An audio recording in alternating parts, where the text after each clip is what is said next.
How do you know what you know to be true? Is it because you learned it at school, you heard it from a friend, your parents told you, you read it in a book, saw it in a film, or on the internet? If you believe something to be true, does that make it true?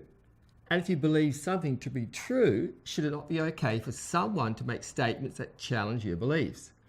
So why is it that some people get angry or upset when their beliefs are challenged? And why are there laws that prohibit people asking questions about certain topics? Should it not be a fundamental right for all human beings to challenge everything for the truth? In fact, should it not be an expectation that all humans check the facts for themselves rather than trusting in a third party? There's a powerful story to illustrate this. Some time back, two pilots were test flying a plane. The pilot switched off the engine on the right wing so that test worked. Then he told the co-pilot that he was now going to switch off the engine on the left wing. Now the co-pilot thought to himself, that's not the thing to do because we need to have one engine working in order to start the other. But he thought the pilot must know what he's doing. So he said nothing. The pilot switched off the second engine and then realized he couldn't start it again, so they had to ditch the plane. Ever since then, the co-pilot has the responsibility to question everything that the pilot does. Actually, some years back, I had the fortune to spend 10 minutes in the cockpit of a jumbo jet on the way back to Australia from the USA. And I watched as the pilot planned his flight path, and then the co-pilot also planned out his flight path. And then they compared their notes. So how do we get to the truth of the matter? We do this by asking questions. And the way to start is with a sense of curiosity. Now, I'm the type of guy who finds a bolt in the gutter when walking along the road. You know, I pick up the bolt and I marvel at its construction. How did they make the bolt? How did they make the tools to make the bolt? If you follow the process of inquiry, it will take you back to the Iron Age, the Bronze Age, and back to the Stone Age. I'm also the type of guy who loves going for a walk, but I find it difficult to stop because there's always a corner just ahead. There's always a hill, and I'm compelled to discover what is on the other side. So to be a truth seeker, you need to have a sense of curiosity and you need to relentlessly persevere, leaving no stone unturned. Anyway, a couple of years ago, I started watching YouTube videos on my TV.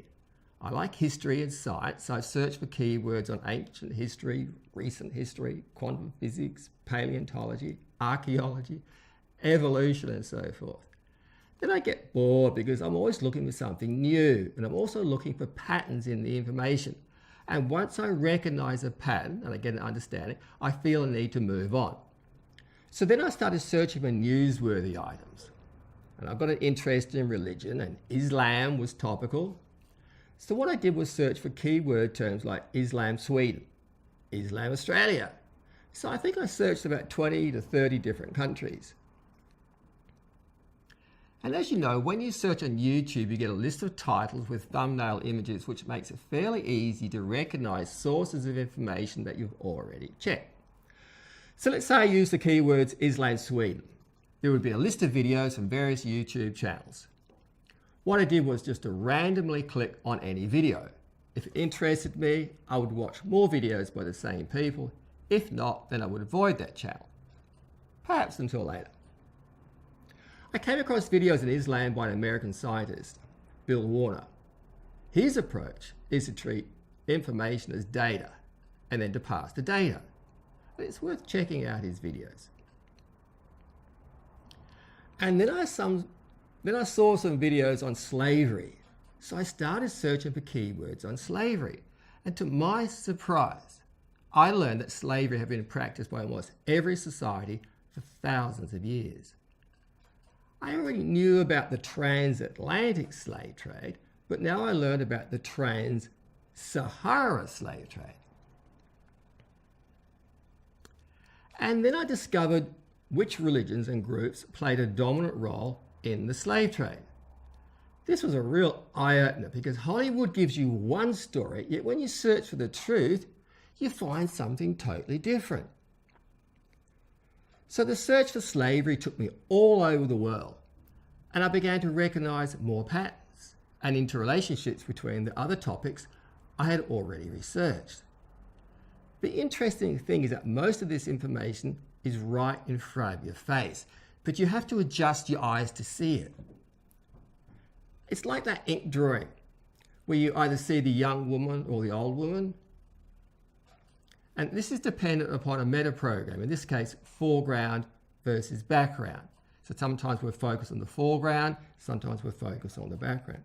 So once I had exhausted a topic, I would just do random keyword searches for anything that might interest me.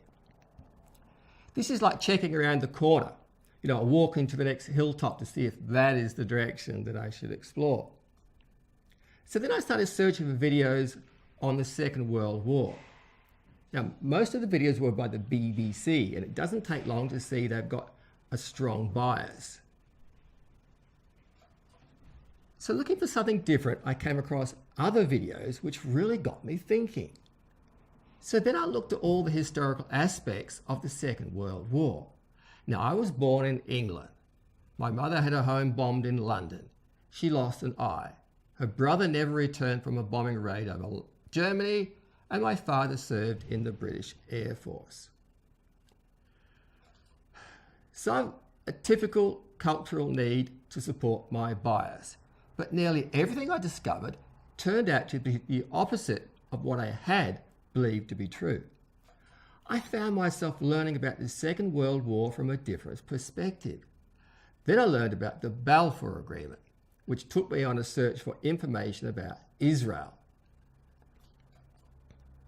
Now, I had a strong bias towards Israel, and so I was motivated to learn as much as I could from the Jewish perspective about Palestine. This meant that I had to learn about the Hamas Charter and so on. The Balfour Agreement got me searching for information on Karl Marx, the Bolsheviks, Lenin, Stalin, and the Soviet Revolution, which then led to learning about the genocide of 10 million Christian Ukrainians by Yagoda, and then to the genocide of millions of Christian Armenians in Turkey. Now, if you learn about the Balfour Agreement, and when I mean learn, you have to follow all the leads across the world, and backwards and forwards through time. If you learn about the Balfour Agreement, then you will get a totally different perspective on the Second World War. But you're going to have to watch some thousands of videos to uncover the truth. So I was searching all over Europe, backwards and forwards in time up to the present, and then searching over the Middle East to Africa and then back to the West. And in doing so, I discovered patterns. I could tell you about those patterns.